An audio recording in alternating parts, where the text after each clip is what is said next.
Preseason ranking season has begun at the Voice of College Football, so hit that like button, share the videos on social media, because if you enjoy the discussion, the debate, and the analysis, others will as well. So share the videos and subscribe right here at the Voice of College Football. All right, this is Coaches Rankings Week. We begin with the ACC. We've done this just about every year, not every year, but just about every year.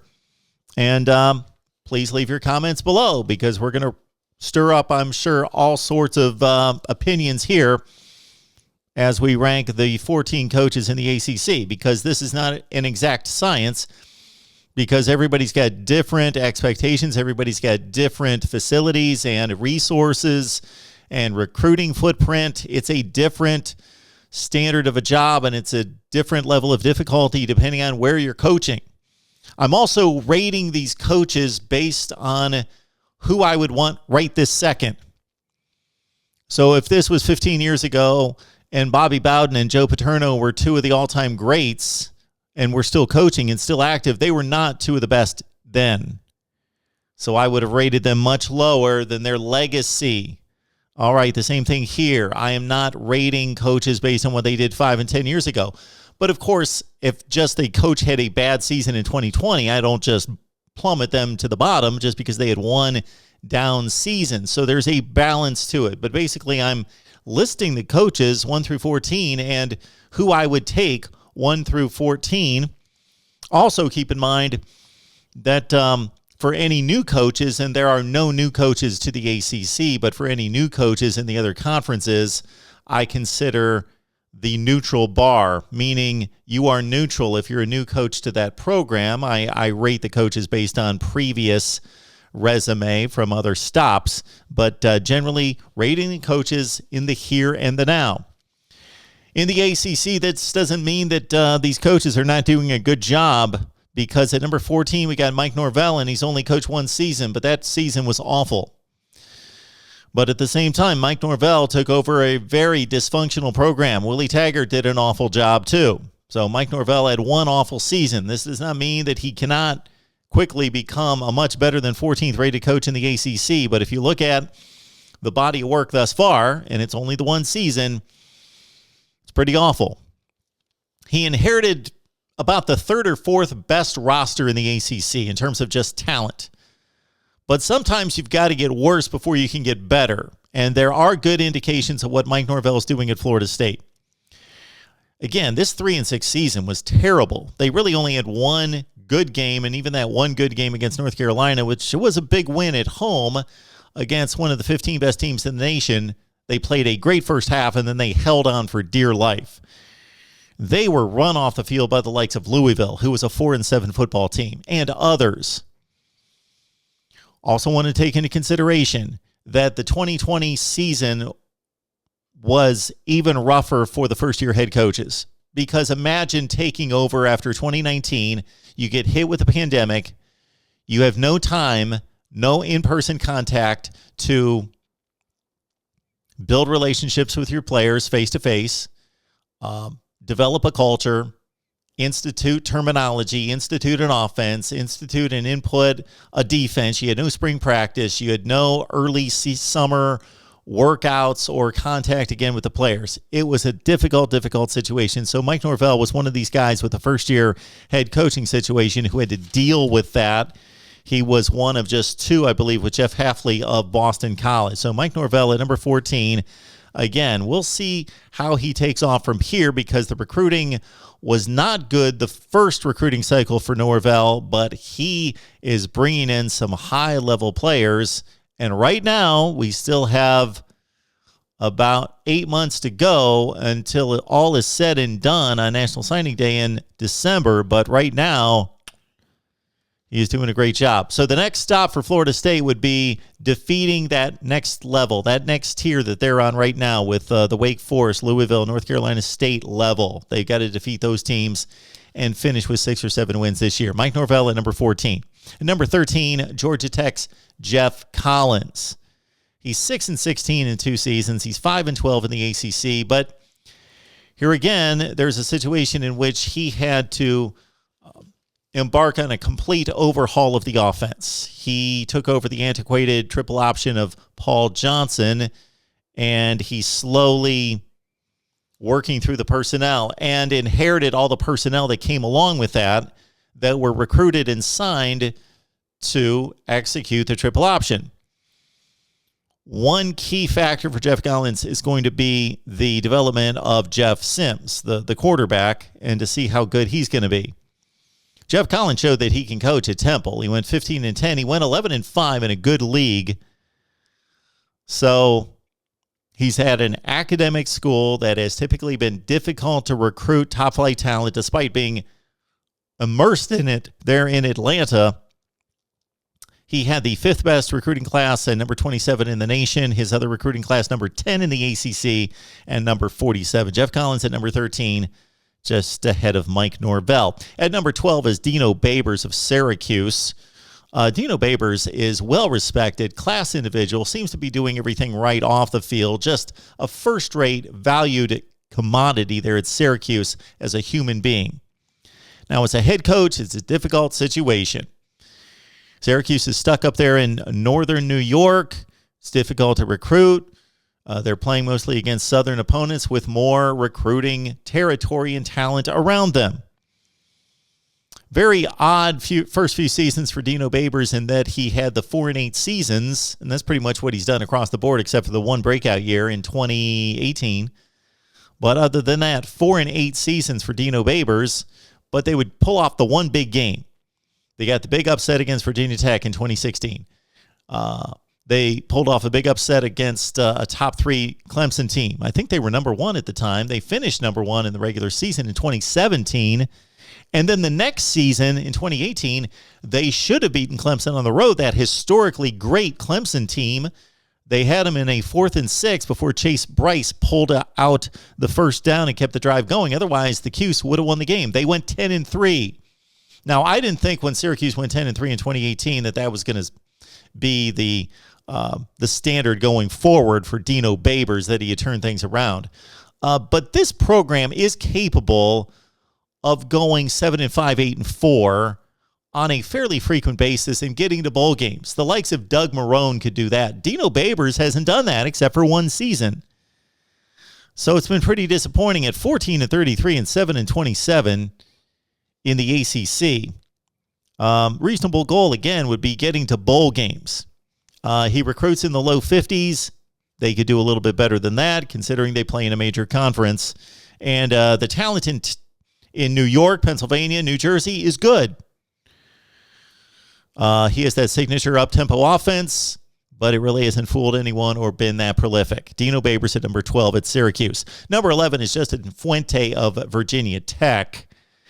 And he got off to a strong start at 21-8 through the first 2 seasons and 3 football games. 21-8, had a 10-win season, had a ACC championship game appearance, and losing to Clemson by just one score, the Clemson team that won the school's first national championship during this run in 2016. But it's been downhill since then. They've been hurt in the transfer portal. That's not a good sign. Everybody's getting hurt in the transfer portal to a certain extent. But Justin Fuente's Virginia Tech Hokies, guys are leaving en masse. And Justin Fuente, after that 21-8 start, is 17-18. His recruiting classes the last 2 cycles have been 76th and 45th. Justin Fuente, I might be a little kind here at number 11. All right, at number 10, we got David Cutcliffe. Difficult to evaluate. He's at Duke. Duke has been a loser forever in football. Forever. Just the one burst under Steve Spurrier in the late 80s. They won an ACC championship, but otherwise, Duke had not won a bowl game since 1962 before David Cutcliffe. All right. He got off to a 15-33 start. In 2013, won the division, got to the ACC championship game, and went 10-4 that year. Got to a decent bowl game against Arizona State. And Duke football went on a nice little 27-13 run for 3 seasons. But since 2018 and an Independence Bowl win, Duke's only 7-16 and 4-14. So David Cutcliffe might be nearing the end of just his coaching run in total for his career. One thing I like in rating David Cutcliffe is, number one, you hear nothing but superlatives about David Cutcliffe and how smart he is, what a great program he runs, what a mastermind football coach that he is. Number two, that he's a class individual. Of course, close ties to the Manning family. He's always been better than his predecessors and his successor, too, both at Ole Miss and at Duke. Keep that in mind. Though he's flatlined, that's dropped him from some of my previous rankings, and there's really little indication that Duke's going to get much better. They were 2-9 last year, and again, 7-16 in the last 23 games. David Cutcliffe, well-respected, but number 10 in the ACC coaches rankings. Again, like, comment, share the videos on social media, and subscribe. Hit that Amazon link when you shop Amazon. That helps us build the channel. Number 9 is a guy that I've been very critical of in the past, Dave Doeren, North Carolina State. Great run in lifting up Northern Illinois to an Orange Bowl berth. That was his last game at NIU that set him up for the NC State job. He went 23-4 there. But my goodness, what is North Carolina State football? To me, when you look at North Carolina State, it's Louisville, it's Boston College. It goes 7-5 forever. North Carolina State, through the Chuck Amato years, through the Tom O'Brien years, 7-5, 7-5, 7-5, 7-5 forever. And that's pretty much what Dave Doeren's done. And it doesn't seem too bad, 8-4s and 7-5s, getting to bowl games. You think, that's a decent job. But how has he done it? In the 7 years prior to 2020, and I posted 2 videos that were very critical of Dave Doeren because I wanted to outline the real math underneath the record. Put it into context. He went 21-35 over the course of 7 seasons in the ACC. 21-35. That's winning 37% of your games in conference. He then went 7-3 this past season in conference, so that lifts him up to 28-38. Still, can't you go 500 in the league? 10 games under 500 at NC State. And basically, so the formula for NC State and Dave Doeren getting to bowl games has been go 3-5 in the ACC and win the non-conference games against your weak, I was going to use another word there, weak non-conference schedule against the likes of, look at their non-conference schedules at North Carolina State. The only tough spot is Notre Dame because they're forced to play Notre Dame. Otherwise, Old Dominion, William and Mary, East Carolina, over and over and over and over. It's awful. North Carolina State under Dave Doeren is 3-20 against ranked opponents. And 2 of those wins were last year against marginally decent ranked opponents. All right, Dave Doeren's number 9 at NC State. At number 8, we've got 2 seasons to go with. We're going more so with the upward trajectory, the trend here. Otherwise, based on the 2 seasons, I would have him a little bit lower. That's Manny Diaz of Miami, number 8. Okay, he inherited most likely the second best roster in the ACC. He's a first-time head coach. I'm not going to give him a pass for that. I'm just rating coaches. This is a profession. This is a business. This is not, okay, well, we're going to tap you on the head and consider this an internship. So he's a first-time head coach. But that 2019 season was awful.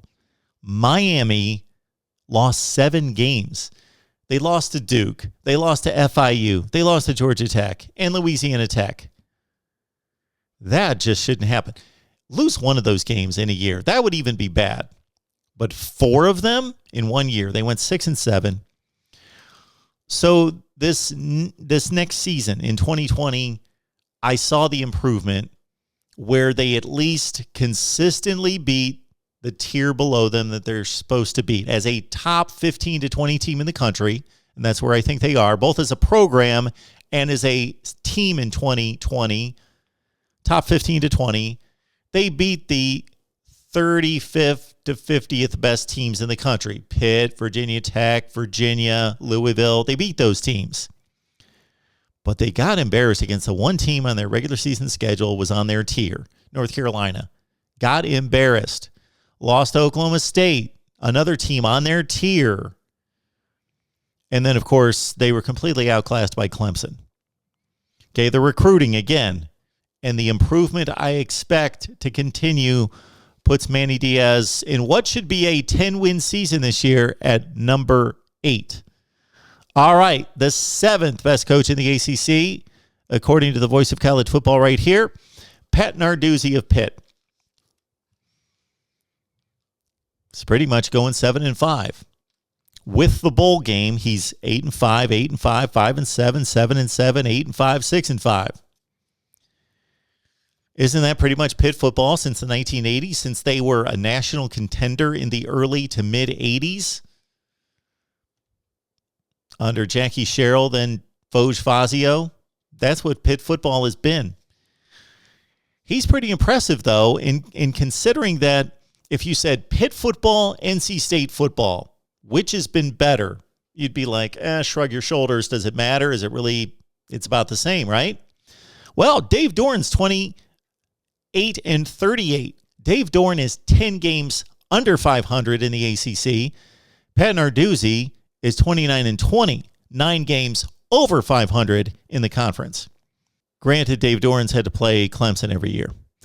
In 2016, of course, Pitt showed under Narduzzi that they could slay the Giants. They beat a Clemson team that went on to win the national championship. They beat a top 5 Penn State team.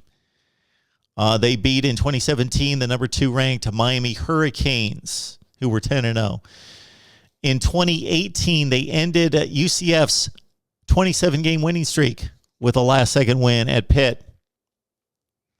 And, of course, Pat Narduzzi built those great defensive teams at Michigan State that led to Rose Bowl wins, Cotton Bowl wins, and top 5 finishes, Big Ten championships at Michigan State under Mark D'Antonio.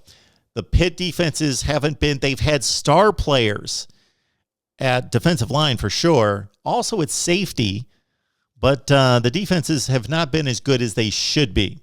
But they're getting better. So maybe Narduzzi's got something going. 7th the best coach in the ACC. At number 6, despite a disappointing 2020, Scott Satterfield of Louisville.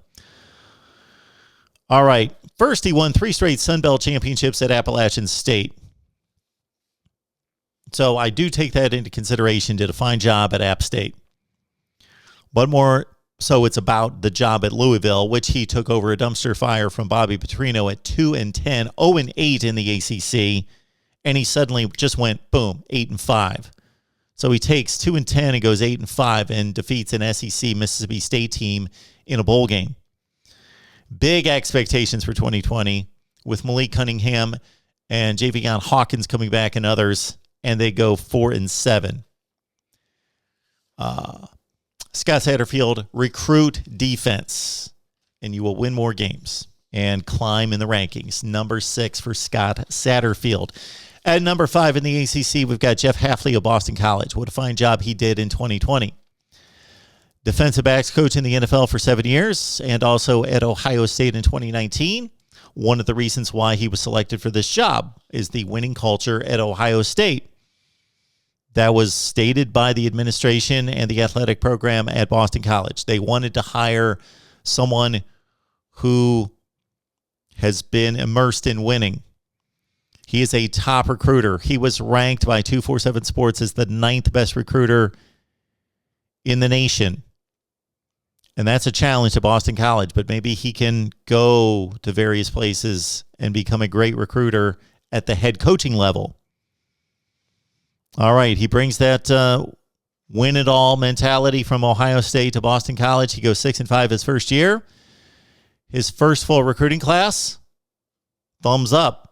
8th in the ACC, number 37 in the country. Boston College had been more like bottom 2 to 3 in the ACC, if not worse than that, and more like 60th in the nation, 70th in the nation. Number 37 recruiting class for Geoff Hafley at Boston College, our 5th best coach in the conference. At number 4, we got Bronco Mendenall of Virginia. What a job he did at BYU in 11 years. BYU finished ranked in the top 25 5 times in 11 years under Bronco Mendenall. 99-43 his record. But basically, he did all of his coaching out west. The 11 years at BYU, at Arizona, New Mexico, and Oregon State. he comes all the way east, and there was some curiosity over why he was the selection to the University of Virginia, because he had never coached east. He evaluated the personnel on the roster and said, this is clearly not ACC caliber football here. I only have like maybe 15 to 20 ACC caliber players. And they took it on the chin the first year at 2-10. They have, in stages, gotten better. They've gone to 3 straight bowl games. In 2019, of course, they won the ACC Coastal, went to the Orange Bowl. Bronco Mendenhall's doing good things at Virginia, coming off a 5-5 campaign in 2020. At number 3, tremendous coach, tremendous job he's done at a small institution known more for basketball and academics, Dave Clawson at Wake Forest. 4 consecutive winning seasons and bowl wins at Wake Forest. 3 consecutive bowl wins before losing to Wisconsin this past year. His start was rough, 6-18, but they've been really good since then. They're basically going 8-4, 7-5 every year at Wake Forest. Yes. They are surrounded in the state of North Carolina by schools that have more money, more facilities, better tradition, more established program, and they continue to win. Dave Clawson, you may want to get out of town while the going's good here. You've done a tremendous job at Wake Forest. Dave Clawson's number 3. All right, clearly Mack Brown's the second best coach in the ACC at North Carolina. I gave Mack Brown the number 2 ranking 2 years ago before he stepped on the campus in North Carolina. Did anything. People laughed at me. People criticized. What he has done is take a team that went 5-19, 2-10 the previous season, and gone 7-6, defeating a number of quality teams, losing all 6 games by 1 score, including Clemson on the 2-point conversion, and then upping that to an 8-4 season in which they were clearly better than an 8-4 team, and played Texas A&M to the wire in the Orange Bowl, even without their best players on offense and Chaz Surratt on defense. And Mack Brown is tearing it up on the recruiting trail. Wow. And again, like David Cutcliffe, I go to the comparison of how good were these teams and these programs prior to the arrival and after. And for Mack Brown at North Carolina, it took him a few years, but he clearly upgraded the program. And by the time he left, last 2 seasons, 10-2 and 11-1 at North Carolina. 11-1. When have you heard that? And then his 16 years at Texas. Texas was down in the 90s. Mack Brown took over Texas. He went to 2 national championship games, won 1, was consistently finishing in the top 10, 7 times in the top 10, 13 times ranked, and then Texas, as soon as he left, fell off. Same thing this time at North Carolina. Larry Fedora, 5-18 his final 2 years. Mack Brown steps in, voila. And so Mack Brown, number 2 in the ACC. And number 1's Dabo. Like him, hate him, whatever. Think he's got a big mouth. Dabo Swinney just flat out gets it done, and he is flat out. The only thing that Dabo Swinney has not accomplished, and it's something that he has no control over until he leaves, is that he has not been the Urban Meyer, Nick Saban guy who has just shown that regardless of where he goes, he'll just win. So he's just done it at the one place, but oh my word, there can be no criticisms of what he's done. He was hired as the head coach from the wide receiver coaching position. Took him a couple years, took it on the chin a few years, had a losing season at 6-7, had an embarrassing, after the great accomplishment of finally getting to an ACC championship, the first one since 1991, they were slapped across the face by West Virginia and Geno Smith to the tune of 70 points in the Orange Bowl. He went out and got a defensive coordinator and made a great selection there in Brent Venables. And then they started to knock off these powerhouses, LSU and Ohio State and others, Auburn and others. And then, of course, the breakthrough in 2015 when they finally got past Florida State and took over the division, took over the conference, and have owned the ACC ever since, and owned it emphatically. Nobody can touch them. Nobody's even close. they're one of the 3 great and elite programs in college football. This has not been Clemson in the history of Clemson football. Yes, they won a national championship in 1981. That was short-lived. Clemson has never been elite. They are clearly elite now, and Dabo Swinney has had a lot of help, but he's the leader. He's the man at the forefront. He's been the visionary. He's been responsible. He has brought a culture of winning, still being hard-nosed and tough and determined and hardworking and all those things, but he makes it fun for the players. The players believe that he cares about them, and it's just been a brilliant job. He has the cool factor. His program has the cool factor, the it factor, and Clemson football's riding high. Dabo Swinney's the number 1 coach in the ACC, possibly the number 1 coach in college football. All right, those are our rankings. Would love to hear from you on ACC coaches right here at the Voice of College Football. Leave your rankings down below, and we will see you with another conference in the Power 5.